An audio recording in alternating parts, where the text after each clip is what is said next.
welcome to this evening of the Historical Novel Society New York City branch. When COVID isn't around, we have enthusiastic monthly meetings, and we've been keeping up as much as we can online. I thank you so much, everyone who has joined us tonight, everyone who has joined us before. We've really had an awful lot of you from actually kind of around the world. I'd like to remind all of you who love historical novels and who maybe write historical novels that the National Convention of the Historical Novel Society is going to be, I believe, in June, and you can find information online if you're still interested. All sorts of workshops about all sorts of things. It's really, really wonderful, and of course it will be virtual. Unfortunately this year, so I won't get to go and have drinks with all my buddies.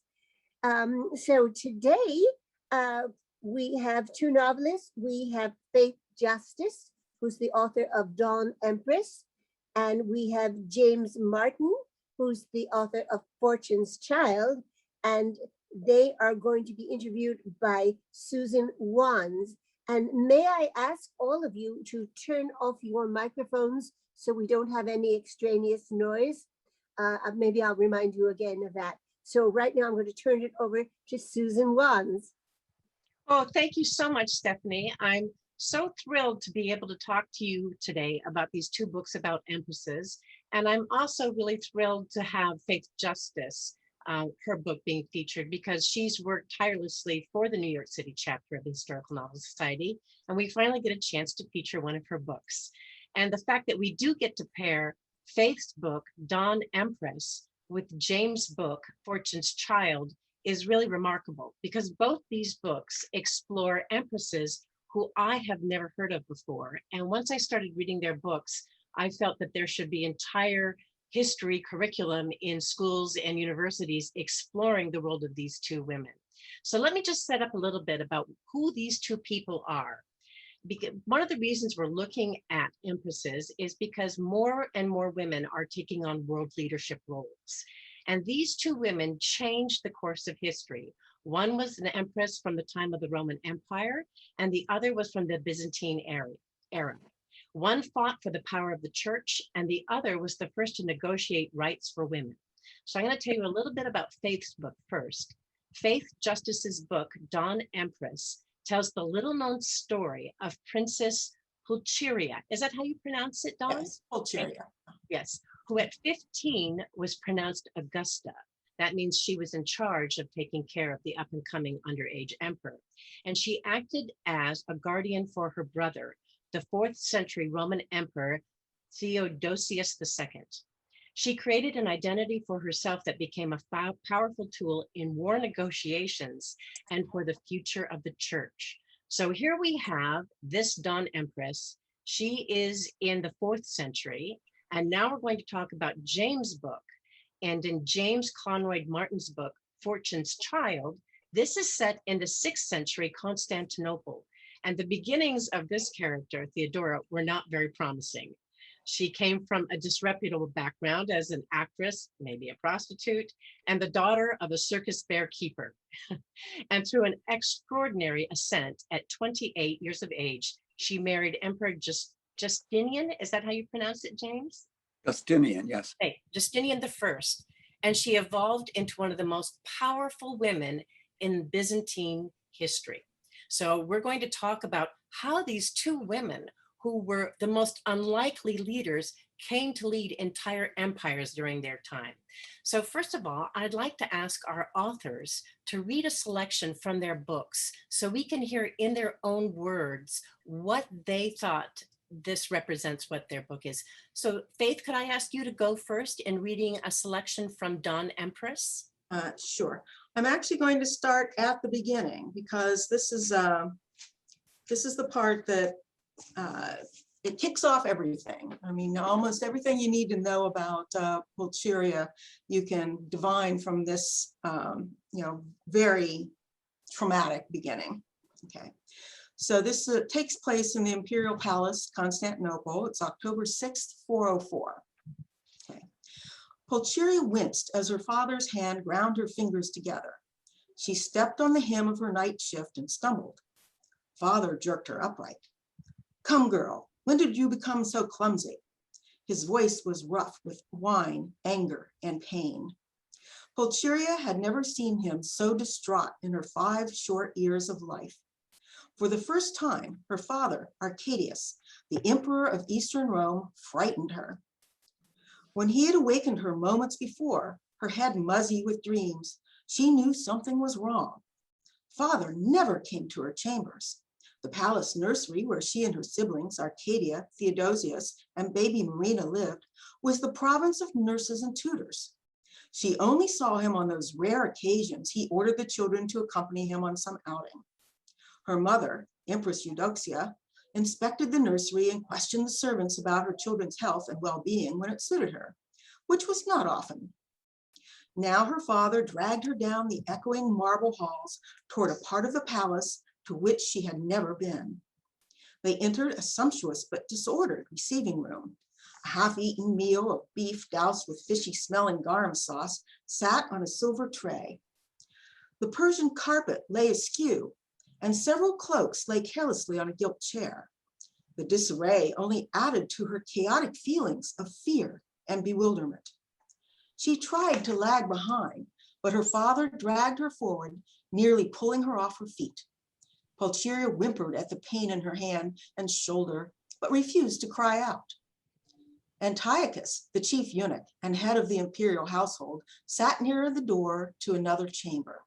He rose, approached her father, and bowed low. I'm so very sorry, Augustus, but your blessed wife is dead. She passed on to God's good grace but moments ago. More likely she passed on to the devil. She will make him a good whore. Arcadius's face went purple as he spat the words at the eunuch. The child? Antiochus glanced at Pulcheria and lowered his voice. He came much too early to save. Better dead than another set of horns on my head, her father muttered. Pulcheria struggled to find meaning in the words of the adults. Her mother was dead? What child? Her father grew horns? She looked at his forehead with muddled curiosity, but saw no bumps. Father started forward, pushing at the eunuch's chest. Out of my way. Antiochus stepped back, but still blocked their path. His voice quavered. Most kind Augustus, is this really the place for the princess? Let us at least ready the body before she views it. Pulcheria tugged on her captive hand and cried, Please, father, let me go back. Father's hand tightened on hers, but he turned and dropped to one knee to look into her face. This is important, Pulcheria. You will be first lady of the land now. Show me how an Augusta behaves. Pulcheria studied under his gaze. She wanted to make him proud. Yes, father, I will do as you wish. Wow. Ooh. Wow. Excellent. I'd like to remind everybody that during the course of the question and answer, both James and Faith will be giving away a digital e-reader of their books. So as you listen to them read and as during the interview, if whoever types the first question to each one of these authors in the chat field will get the ebook. So you may want to pay extra attention during James' selection as he reads. So James, would you like to read a selection from your book? Okay, and I didn't do my homework here. I know what I'm going to read, but I might stop and move it forward a few paragraphs so that I can fit it all in. Okay, so a eunuch, Stephen narrates both books. And so the first book, much of it, you get a lot of his life, fictional eunuch. And then he meets Theodora. That's where we're going to pick it up, with him actually meeting Theodora, although we've met her in the book long before this. So this is Stephen. He meets her on a ship. They're both leaving Antioch for Constantinople. He's never been there. She's returning there after having been a governor's mistress cast-off mistress in the Pentapolis, North Africa. She's worked her way up through the Levant and finally has booked a ship for back to Constantinople. So Stephen says, my heart thumps heavily in the early fall of 520 as I board the Sea Goddess, a merchant ship. The spaces between the beats fill with fear. I have never trusted my life to a vessel that rides the seas. Gaspar was deadly afraid of sailing, so that we had always traveled overland. The Sea Goddess is filled out with 2 masts. The one at midship holds a large square sail, while the other at the bow supports a smaller sail, also square. A stout hull contains wood, cereals, olive oil, and wine meant for Constantinople. I count more than 100 oars manned by a sun-darkened crew. It is afternoon on our first day at sea, and I am congratulating myself on my seafaring endurance.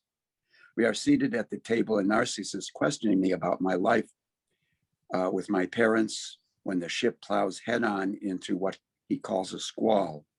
Up and down and up, the ship heaves, lurching to the right, then to the left. The cabin timbers creaking. My stomach follows suit. Why, you're as white as a bleached sail, Narcissus says, as if amused. It's your first voyage, so I'm not surprised. You have yet to earn your sea legs.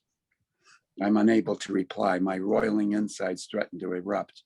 A gagging sensation takes hold. Using the tabletop, I push myself up and stumbled a few feet to my cot. I sit at the side of it. It will do you no good to lie down, Stephen, he says, and even a swab will hold you in poor regard if he has to clean up the planking in here of your stinking spew. I look at Narcissus in horror. Go up on deck. Do you remember where the stern post is? I nod. A bitter fluid is filling my throat, rising. Narcissus is all soberness now. Go, he shouts, pointing toward the cabin door. I fly off my cot, throw back the door, and rush up the steep ladder-like steps. I turn toward the stern and climb the little ramp to the stern post, where it is situated beneath the ship's carved ornament of a swan. I am no sooner at the balustrade than the contents of my stomach, egg, gruel, and bread, spill into the sea. When I think I am finished, another spasm at my middle disgorges the last of the bitter bile. White-knuckled, I stare into the rocking ship's turbid wake, sick and mewling like a poisoned puppy, wondering how I had come to this, fearful of where this ship, where life is taking me. Skipping just a little bit. Are you all right, sailor? The voice is high, shrill, and yet musical in the loud gale. I spin around, nearly certain I am being mocked by the young swab who empties our privy bucket and sees to our food and comfort. I am in no mood and perfectly ready to strike him down, no matter the consequences. But there before me now, in a wet and dark hooded cloak, stands the most beautiful woman I have ever seen. She is laughing, her deep-set black eyes sparkling, droplets from the mist striking her face like liquid gold. Suddenly, I realize the droplets are merely reflecting her aura, which is coming through to me with no effort on my part, and it is gold, metallic gold. My legs buckle, my heart gives. I stare, blinking against the sea spray, and the thought that this is but a vision that will dissipate with the mist. Of course, she is real, and I feel a fool and must look like one too. The vision steps forward. Here, she says, taking something from her inner pocket. Chew on this. I gawk at the piece of root she holds out to me. What is it? Ginger. It should settle your stomach. What's left of it, you mean? I reach for it. You've taken some? I have. I wish I had had some on my voyage out of the city. Constantinople? She nods. Oh, I managed all right, even through some squalls worse than this, but others were not so lucky. I do think the sea is settling and we'll find our balance soon. I nod, Wanting to please the lady, I begin to chew. The salty sea spray coming at us adds tanginess to the sweetness of the roots. I am searching for words, conversation. Was it a merchant ship as well? Indeed not, it was a trireme, a vessel that would make this ship look like a toy. A trireme, a warship, a massive warship with 3 levels of rowers. I'm impressed. In my travels with Gaspar along the way of the sea, we did sight on occasion such huge vessels. I would wonder what they carried. And so that's his meeting with Theodora. He's been purchased by Narcissus for the palace. He doesn't know that yet. He doesn't know what he's going to.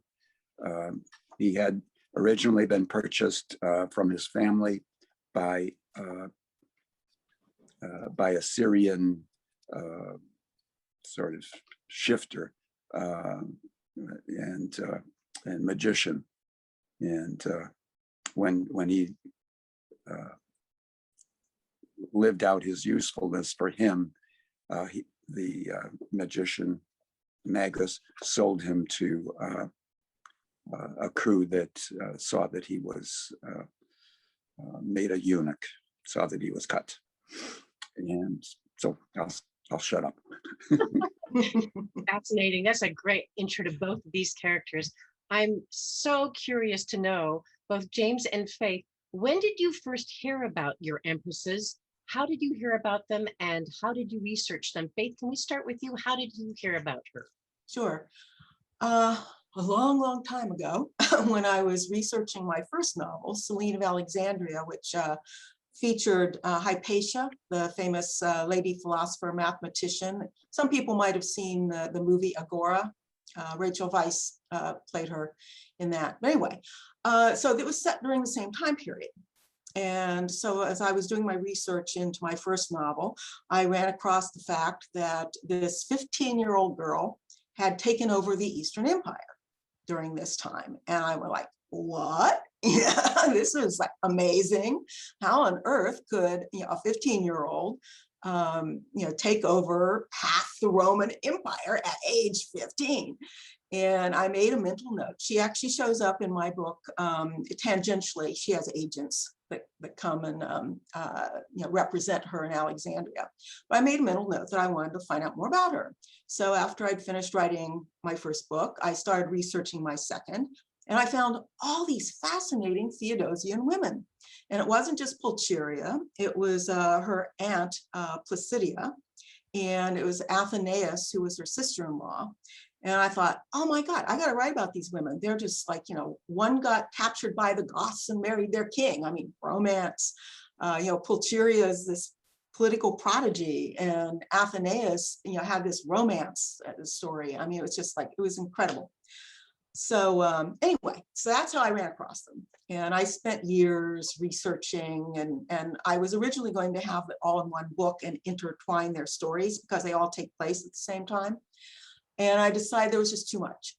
So I wrote the first 2 books, and Athenaeus will be in the 3rd book. So they each get their own book. I just have to ask a quick question about why the title Dawn Empress? Very good. Yeah, I started off writing Placidia's story, and she ruled the West as it was falling. So I thought of her as the Twilight Empress, as the twilight of the Roman Empire. And Pulcheria ruled in the East, right as it was turning into the Byzantine Empire. In fact, the Byzantines didn't call themselves Byzantines, they called themselves Romans because it was the Eastern Roman Empire. And so when the West fell, the East stayed on for another 1,000 years. So it was the twilight of the West and the dawn of the East. Oh, that's fantastic. And James, I'm dying to know, how did you hear about Theodora? Well, that'll show my age.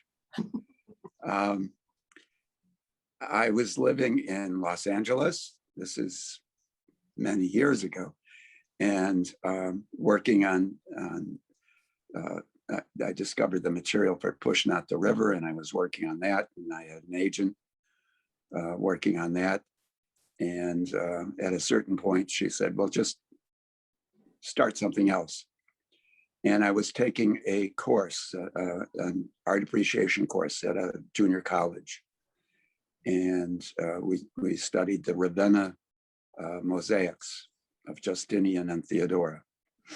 And the professor says, I'm not a writer, but if I were a writer, this is the woman I would be writing about. And so, you know, ding-a-ling, it was like, okay, well, here's my other thing that I'm supposed to be working on. And so that's where it started. And it was a lot of years ago.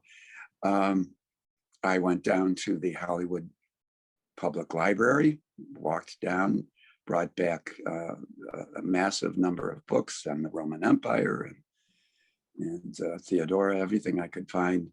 And a week later, the library burned down. Oh my God. Oh. So I had them for as long as I wanted. And that's all I'll say about that. So basically the mosaic image of Theodora inspired you to research her story and start to write this book about her? Right. And the professor's nudge there. Yeah. So so that's what I did. And that, not knowing how long, decades it would take, because well, the first book, Pushing Out the River, took a very long time. Went through agents and editors and publishers, and finally came out with St. Martin's Press in 2003. And so I had Theodora I was working on. I figured this is going to be book 2. And, you know, St. Martin's Press, here it is, here's book 2. And they didn't look at it. They said, well, you know, we really want something along the lines of Pushing Out the River, you know, set in Poland, 1790s. And that ended up into a trilogy. And I kept going back and working on Theodora. And eventually, Stephen inspired the book. The title of the second book, Too Soon the Night, was the original. Well, it was the second title that became Fortune's Child. My first title for the book was I, Theodora, sort of like I, Claudius. And then it became Too Soon the Night. And then when it became obvious to me that 2 books were needed, Too Soon the Night became the second book's title. So long story short. And this mosaic, have you ever gone to see it in person? I haven't, no. I Is haven't. that the And one in Ravenna? Ravenna, yes. Ravenna? Yeah, I've seen it. Ravenna, yeah. Yeah, it's amazing. So Faith, when you're doing your research for your books, you've actually gone to some of the sites and done digs and seen some of the artifacts from this time? Yeah, I was fortunate, actually, you know, to be able to travel. It's something I love to do. And yeah, so I've been to Ravenna, which was the scene of a lot of Twilight Empress, and Rome a couple times. And I did make it to Istanbul, you know, one time Constantinople. And that was in, I think, 2000, I think. Istanbul is you know, it's an amazing place, but it's hard to like get there now. You know, I'd like to get back, but I'm not sure that I want to. But yeah, so I've done some archaeological digs as a volunteer. I'm not an archaeologist, but I enjoy doing that. Like, you know, first century villa in Tuscany and on Hadrian's Wall in Great Britain. Tons of fun. Highly recommend it if people want to, like, you know, learn while they're traveling. And, you know, it's doing that kind of volunteer work is just fascinating. You know, one of the things that I loved reading in both of your books, James, one of the things especially was this idea that Theodora came from a bear keeper's daughter. And there was things called the Green and Blue armies that were mentioned both in your book and in Faith's. James, could you talk to us a little bit about what you mentioned, the Green and Blue? What exactly were they? The Greens and the Blues, they were basically political parties. There had been four: the Reds, the Whites, the Blues, and the Greens, and they just sort of the two parties just took over. A lot of them were just kind of young toughs, wearing Gothic hairstyles and just. But they were very much enemies of each other, so that and Theodora and Justinian played it really well for the most part. They Theodora would kind of be partial to the Blues and Justinian to the Greens, or vice versa. They were always playing one against the other, except for one very critical time when the Greens and the Blues got together against them, and that was the Nika riots. So Theodora and Justinian almost lost they had a boat ready to sail out, and they almost lost everything. And speaking of political savvy, Faith, your character, that this young girl became so savvy in terms of advising her younger brother, where do you think she got the chutzpah to do this? Yeah, that's,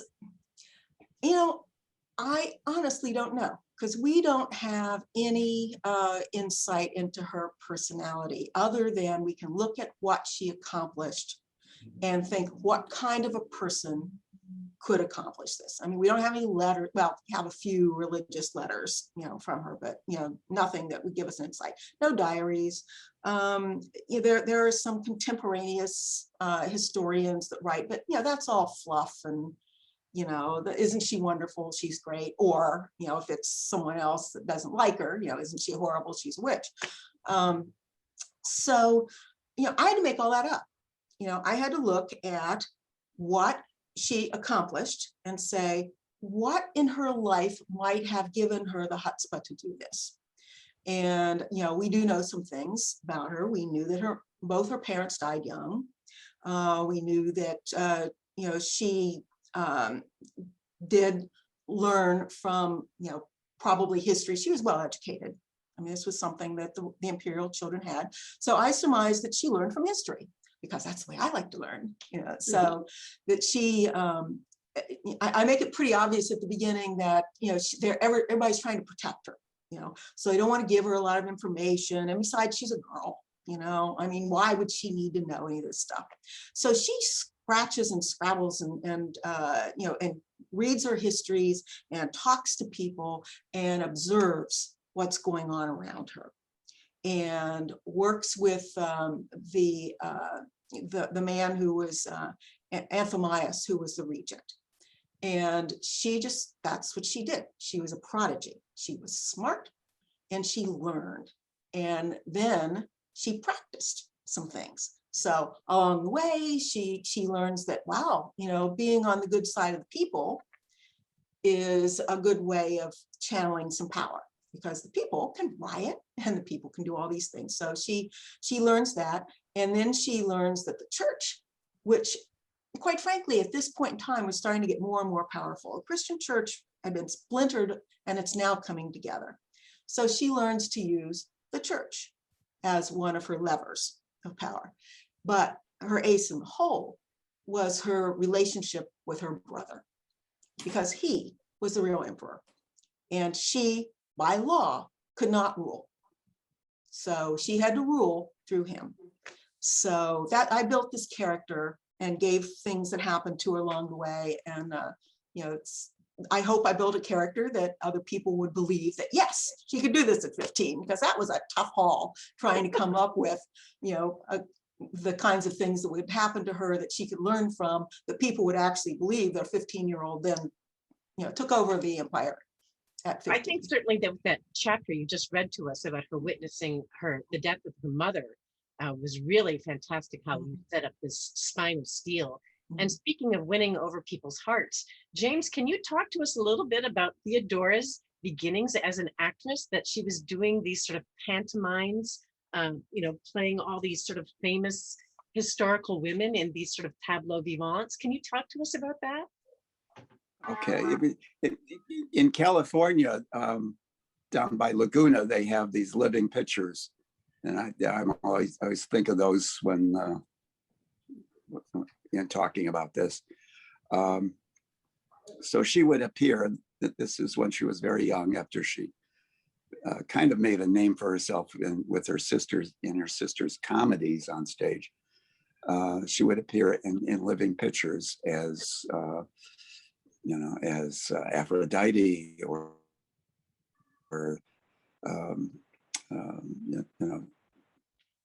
anybody out of mythology, and often in very lascivious ways, at least. And if you were to believe Procopius, who wrote about her in the Secret History, he really challenges her character, and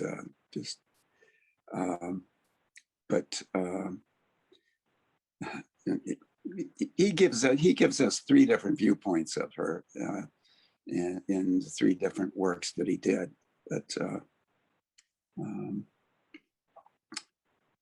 I just found it really fascinating that someone who was in a tableau playing Leda in the Swan became Right. one of the most powerful women of the Byzantine emperor.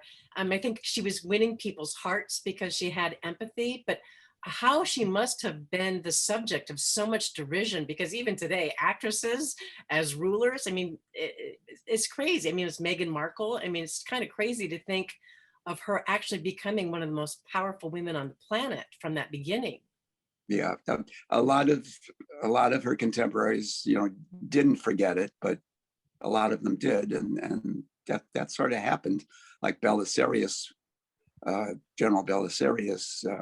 Well, this is in book 2. He oversees killing 30,000 people in the Hippodrome, and he comes back 2 years later, and he's applauded for having defeated the Vandals in Northern Europe and Northern Africa. So, but with Theodora, she is so much like Eva Peron, it's unbelievable. In fact, I knew this and I recognized this, through my years of working with her. And then I ran across a little self-published book or private published book. The whole book was about comparing her to Eva Peron. And she started out as an actress, prostitute, mistress, the power behind the throne, and both loved by the people and hated by the people. And that just sort of hits all the boxes with Theodora. And on the other side of this, we have your character, Faith, who was so firmly entrenched in the church. She did a lot to further the building of churches and the supporting of churches. Do you think that she was also very prejudiced against the Jews, and it was the Goths, the other group that she was adamant against? Yeah, yes. This again was a different time, and her views were perfectly orthodox inside the church. She, this was something that, that she didn't come up with all on her own. This is, they influenced her. She in turn influenced the church. She actually did put her stamp on the church. Again, lots of things were happening in the Christian church, and it's very complicated. And it all comes down to like the nature of Christ, whether he's a man, whether he's a God, whether he was born a man, become a God, was a God, become a man, there's all sorts of stuff. But lots of people were fighting over this. And in fact, there was some historian wrote about the fact that the fishmonger and the hairdresser would fight over the nature of Christ. This was something that everybody had an opinion on. And for rulers, this is difficult because they don't want a lot of contention going on. They don't want people rioting and fighting over this stuff. So Constantine, in the 300s, tried to get his handle on it, and they came up with the Nicene Code. And this is a theme throughout Pulcheria's life, as just her brother kind of goes back and forth on a couple things. And she finally, at kind of towards the end of her life, she has this big, convocation of all these church people. And she says, this is what you're going to do. And she gives them their marching orders, and they come out with everything that she wants in terms of what the church doctrine is going to be. And that was like pretty much the basis for, for the Catholic Church and the Eastern Orthodox Church. And she is considered a saint. She is a saint in both churches because of all her work that she did, not just with the poor, which she did that, but also because she basically said, this is what church doctrine is going to be. Give it to me, all you bishops. And James, in your book, Theodora is actually very concerned about church doctrine too, isn't she? Absolutely. Yeah, it's the same thing. Did Christ have two natures or one nature, or how that all worked? The Monophysites, when she was a governess, and when she was cast off as a governess in North Africa, she came under the tutelage of Monophysites, and just sort of took that as her faith, whereas she didn't have much of a faith before that. And so the Orthodox, the Chalcedonians, were very much against that, and so that becomes a very similar sort of thing in her life. She becomes very important to the church. She chooses a pope. She has a pope ejected. And this is in book 2. And she puts a pope in power. He doesn't necessarily do what she chose him to do, what he agreed to do, but she's very powerful within the church, and is also a saint in the Eastern Orthodox. And she very much an influencer to her husband too, is that correct? Right. He was more of an Orthodox Chalcedonian belief in two natures, but tries to, he had dialogues to just kind of go along with her, had dialogues with the two sides, and after she died, fairly early in her 40s, he continued to try to bring the two sides together, and so she became a saint. This is before Procopius's Secret History came out. Secret History. Thank goodness. Which plays a big part in the two books. I'm not sure she would have become a saint if it had come out, but so much of it in his book is open to question. So and Faith, I just want to bring up an interesting aspect. You actually have Attila the Hun as part of this whole ravaging, warmongering climate that your character was in. Can you explain a little bit how Attila the Hun is in the storyline here? Yeah, he plays a big part in both Twilight Empress and Dawn Empress, because the Huns pushed like all the other quote barbarians, to the west as they consolidated their power under many kings and whatever. So that was part of the great barbarian migrations, as they moved.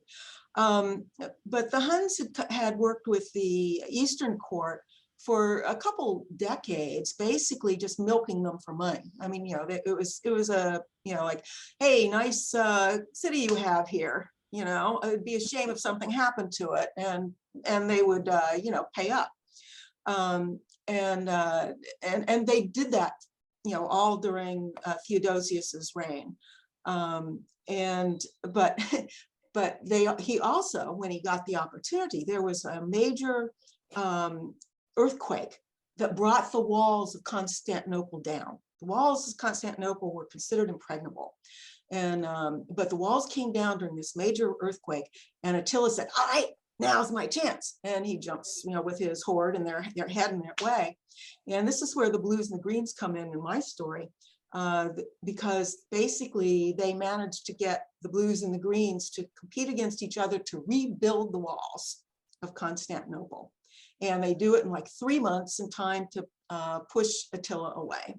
So he comes and says, shoot, the walls are built. Now there's not only just one wall, there's 2 walls and a moat, and all these like 79 towers. And so he decides, I'm going to go, hassle the West for a while, which he does.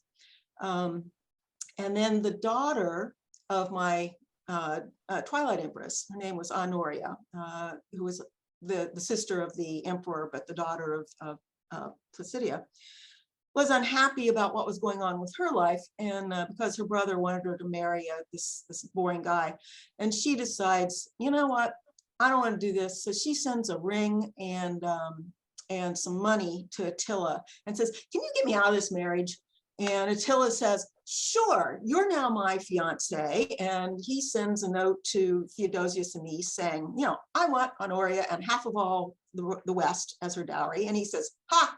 And he sends a note to Valentinian, the Eastern. He says, guess what your sister's been up to?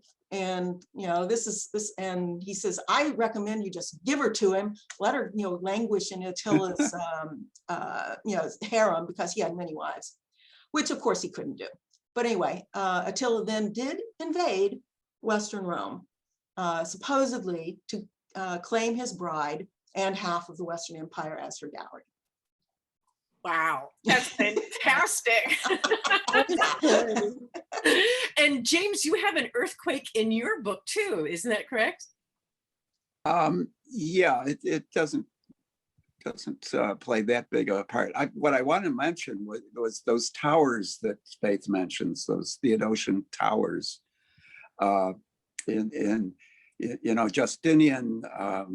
Justinian and Theodora oversaw the first worldwide pandemic. So the plague plays a big part in the second book, not in the first book. But those towers, somebody had when everybody was dying within the city of the plague, they were dying by the thousands a day, and so somebody had the big idea to take the roofs off those towers, because there were no more burial grounds, and drop the bodies into the towers. What? So they filled up the towers with bodies, just not even, making them nice and even, but just kind of dropping them in like chickens into a pot, and then putting the roof back on. Well, when a wind came from the west, it brought a pretty bad stink into the city. So Theodora, she had them dismantle or take the bodies out anyway. My goodness. So, but that was the first pandemic that reached Constantinople. And was that the bubonic plague, James? Yes, yeah, with the buboes, yes. Yeah. Yeah. When Theodora is making her way across the desert, I thought that's just such a wonderful way you described transportation at the time and how you would escape from different places. I don't want to give too much of the plot away, but it's really like an action movie, how she had to become part of this. At that time, was it typical for a woman to be able to move around as freely as Theodora did?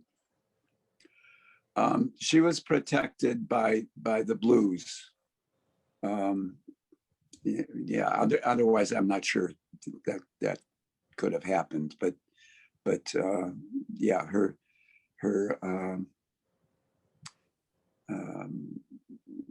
experience in the theater came back to help her after she was cast off by Hesebodus.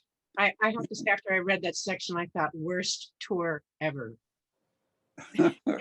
It's like under duress and all that sort of stuff, but it's fascinating to read. And I just have another question for you, Faith. When you were researching this character and her adherence to faith, seeing how her background came from supposedly a disreputable mother, did you think that her mother actually was unfaithful, or is this something that was put on to her? I honestly don't know. I suspect that she was not unfaithful. I suspect she was faithful. I mean, the gossip around the time was that because she had given birth to 3 daughters without, having a son, that when she did give birth to Theodosius, that it couldn't have been her husband. I don't know why, but she had a really bad rep and a beef with the Constantinople bishop. And they were always at each other's throats. And he, was constantly railing against her in his sermons. And he was the one to call her Jezebel of the East and, all kinds of nasty names. And so she had him banished. And he died, off into in the desert somewhere.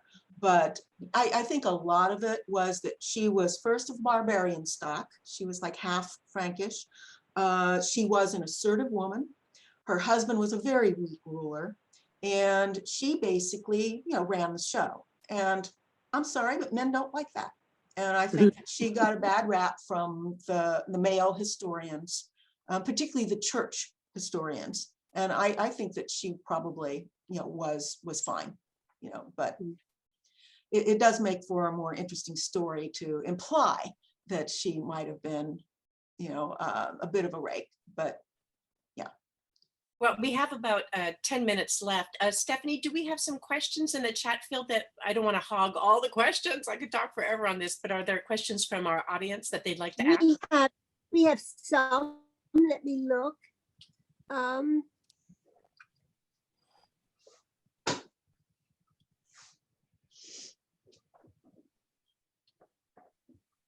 Okay, so the first question directly for James is, how did Theodora and Justinian meet? Wasn't she a simple actress prostitute while he was a powerful ruler? There must have been an interesting or apocryphal story behind their meeting. James. Okay, well, how did they meet in my novel or in real life?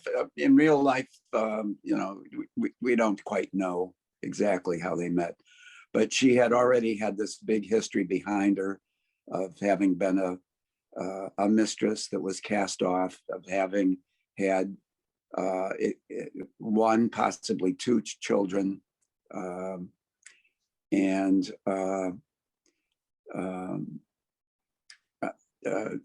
she came back and she changed her life when she got back to Constantinople. There's pretty much agreement on that. She became a weaver and gave up the boards, the theater and prostitution, and somewhere along the line met him. In Fortune's Child, Stephen already knows her. Stephen's working at the palace, so there's a connection there. Stephen is kind of responsible for bringing the 2 together. Okay, so the second question just says author's question, and since there's no question so far directly to Faith, let's give this to her, and let us say that for the first question for James, Joyce Hanson made that question, so Joyce Hanson is going to get a free ebook. And for the first question to Faith, what complications, this is actually to both of you, but I'll put it to Faith.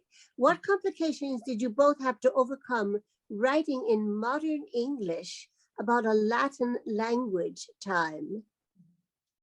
Yeah, that's a very interesting question, because this is something that historical fiction writers have to deal with all the time. We don't know what ancient Latin sounded like, or Greek. Most of the people spoke Greek where I was at. At the time they lived, the people thought, this is modern times. There is no future. this is the modern times. So I tended to write with a more modern sound to it, but maybe with more of class differences, rather than, because, the people speak differently than they write formally. We do have formal documents, but they're church documents. They're, they're histories. So I tended to write with a more modern cast. I, try to steer away from things like, I wouldn't use modern metaphors. I would say, God's blood or something like that. That wouldn't work. That's an English thing, and it comes much later. But yeah, I tried to do it because I just feel like it was modern times for them. So that was asked by Jerry. So Jerry receives an e-copy of your book, Faith, but since it's directed to both of you authors, James, can you answer that? What complications did you both have to overcome writing in modern English about a Latin language time? Well, plus she spoke Greek, and Latin was the language of the church and the palace. But Faith gave an excellent answer, and I just agree with everything on that. To keep our readers, we need to keep it a little bit modern, but yeah. And I'm always on the lookout for things that are statements or similes, metaphors that are just too current, because people will jump all over that. But that was a great answer.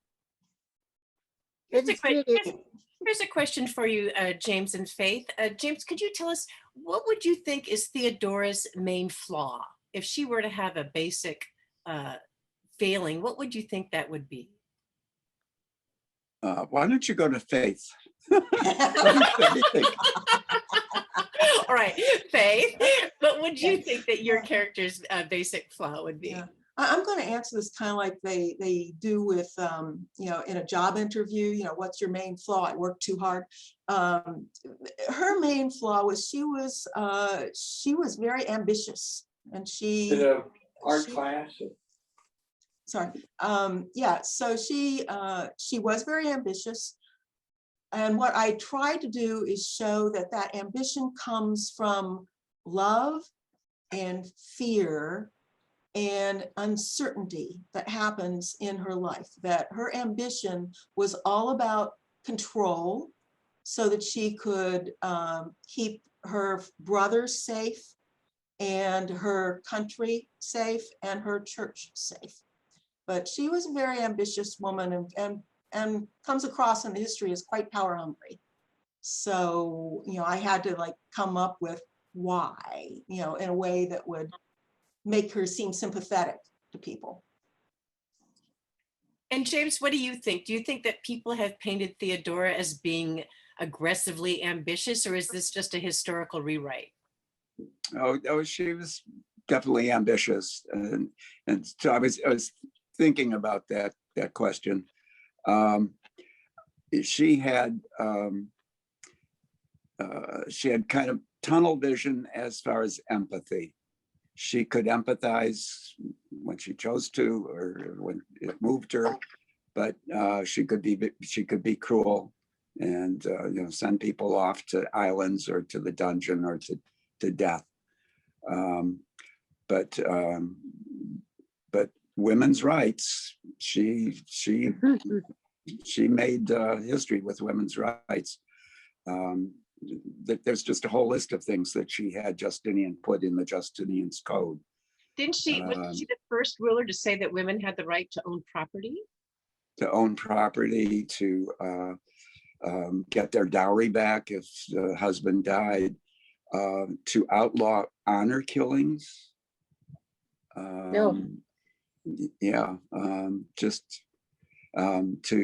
she freed up these young girls that were brought in from the country as prostitutes, freed them and gave them some money or a place to stay, And so she was very much about women's rights.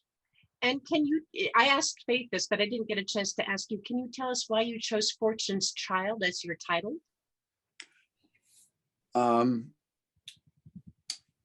It just seemed to be a theme that came up naturally in the book about Tyche, the goddess of fortune. And originally, like I said, originally it was I, Theodora, and then it became Too Soon the Night. And when I knew it was going to be two books, I just needed to go somewhere else, because Too Soon the Night, makes sense for the second last book, but didn't make sense for the first. So we have a question here from Roger for you, James. He says you use the Dutch words swab and the American slang word swabby. Did you struggle with those usages? Okay, that I use both of them. Is that? Yeah, that's what Roger was asking. Okay. I remember swab in the book. Did I use swabby in the book, or just did I say it here? I'm not sure. And I don't recall any struggle. Okay. Okay, we just have like 3 minutes left. Do we have any other questions, Stephanie? I would like to ask a question, if I might. Do either of you have any opposition from publishers working in this period? Or was it acceptable as, say, the 19th century or the, I don't know, World War II or whatever? Did you have any opposition to selling your books in this period? Well, my answer is easy because I self-publish. But I did have a lot of opposition when I tried to sell my first book. I had agents and it was out to lots of different places. And basically, what I was getting was, love the characters. It's a great story, fun writing, blah, blah, blah. Do you have anything about the Tudors? This was, I think, this was the big Tudor rage. And so I struggled with that for 5 years while I was writing my other books. And I finally said, look, I'm going to give it a try and see if I can find an audience. And so I did, and I found an audience, and I found that there are people who like to read about the 5th century as well as the Tudors. So yeah, I gave up on the publishers because they really were very narrow. And now it's World War II. Yeah, now it's World War II, exactly. Up your yin yang, the World War II. Mm. Yes, I was very close to signing with the Amazon historical fiction. I'm blanking out on the name of the Lake Union. Yeah, Lake Union. Yeah. She almost took me at Lake Union. Came an inch close, met with her, just loved the book, loved all of my books. And then in the end, she said, we're not having a good time with the period. Mm-hmm. And they just stopped buying any books from that period. Mm-hmm. So people like Faith and I and others, we need to just keep plugging away. Our time will come, I think, for this period. Yeah, I think you have to do what's sent to you, what's in your heart, which comes from you. I think that's what you have to do. And if you love this period so much, you must write in this period. Do you find the prejudice extends to the whole, say, classical world, the whole Roman Empire? I mean, Mary Renault made a huge career writing about the Greeks. And some people break through, but does it extend, the prejudice extend to the whole period, do you think? I do, yeah. Right now I do, yeah. But it shows you the time, really, because people have made, Claudius, people have made huge breakthroughs, and publishers can be a little narrow in their thoughts. Thank you very much. I wanted to know that. I don't think we have any more questions. Does anybody want to ask another question? And if we could have Jerry direct message me his email address. We have Joyce's email to send her book, but we need Jerry, we need your email so that we can make sure that you got your email. Oh my goodness, thunder is killing us. This has been foretold. Is that New York's thunder? Yes, Yes, yes, yes, it's rolling yeah. in. Yeah. I will add one brief little note. When you were talking, James, about Theodora being the one who introduced women's rights, she was certainly the first within the Roman legal context, but women could have own property in Mesopotamia, certainly in the Hittite context. So there are much earlier cultures. We think of history as this sort of progressive thing, but it's highly cyclical. The Romans were very terrible on the subject of women. The Greeks were even worse, but there were other ancient cultures that Egypt as well. Egypt, Egypt. Yeah. Egypt was great. Yeah. Hittite queens carried on after their kings died. I mean, so there are other cultures, but you're absolutely right in the Roman context. Right. Egyptian women could divorce, for whatever reason they wanted, and get their dowries back. So yeah. Well, it looks like we've got our questions, and Thunder is telling us to go close our windows. We got our emails for our ebooks, but I want to thank both James and Faith for being part of this panel. Your books about empresses are just fascinating. And I think as we're having more women leaders come up in the world, it's going to be so fascinating to look back and see what these books, how important they are in terms of not only understanding history, but having a good perspective on it. I'm going to type one more time how you can buy their books in the chat field. So let me put that in there real quick for everybody. And I just want to say thank you, everybody who's been here and listened to us. It's been a delight. And I really appreciate you taking an hour of your life and letting us talk about our stuff. So thank you very much.